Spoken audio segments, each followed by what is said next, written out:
Social മീഡിയയിൽ health related കാര്യങ്ങൾ research ചെയ്തതിൻ്റെ ഭാഗമായിട്ട് കുറച്ച് ദിവസമായിട്ട് സജഷൻ വരുന്നൊരു കാര്യമാണ് ഹെൽത്തി ലഡു ഇല്ലെങ്കിൽ ഡ്രൈ ഫ്രൂട്ട് ലഡു.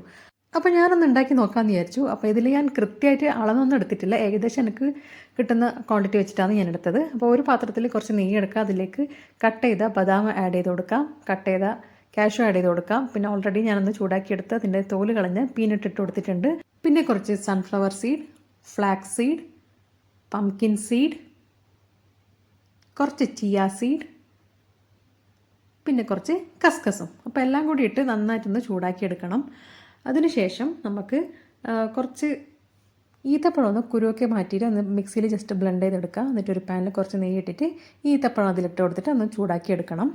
ഈ ഡ്രൈ ഫ്രൂട്ട് മിക്സ് ഒന്ന് ബ്ലെൻഡ് ചെയ്യാൻ വേണ്ടിയിട്ടാണ് ഈത്തപ്പഴം എടുക്കുന്നത്. പിന്നെ നമ്മൾ വേറെ മധുരമൊന്നും ഇതിനകത്ത് എക്സ്ട്രാ ചേർക്കുന്നില്ല. അപ്പോൾ ഏകദേശം ഇത് ചൂടായി വന്നിട്ടുണ്ട്, നമുക്കൊന്ന് മിക്സ് ചെയ്ത് കൊടുക്കാം.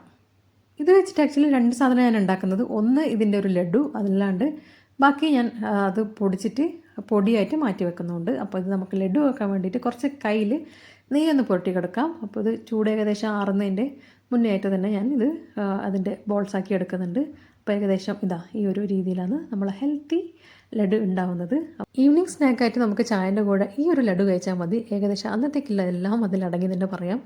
പണ്ട് ഈ ഒരു ഡ്രൈ ഫ്രൂട്ട് ലഡു ഉണ്ട്, പക്ഷേ ഇപ്പം വീണ്ടും സോഷ്യൽ മീഡിയയിൽ ഇങ്ങനെ ട്രെൻഡായിട്ട് വരുന്നതുകൊണ്ട് ഇങ്ങനെ കാണുന്നത് മാത്രം. അപ്പം ബാക്കിയുള്ളതൊക്കെ ഞാൻ പൊടിച്ച് വെച്ചതാണിത്. ഇത് നമുക്കൊരു സ്പൂൺ പാലൊക്കെ ഇട്ടിട്ട് കഴിക്കാൻ പറ്റും. അപ്പോൾ എല്ലാവർക്കും വീഡിയോ ഇഷ്ടപ്പെട്ടാൽ do like, share, subscribe. Thank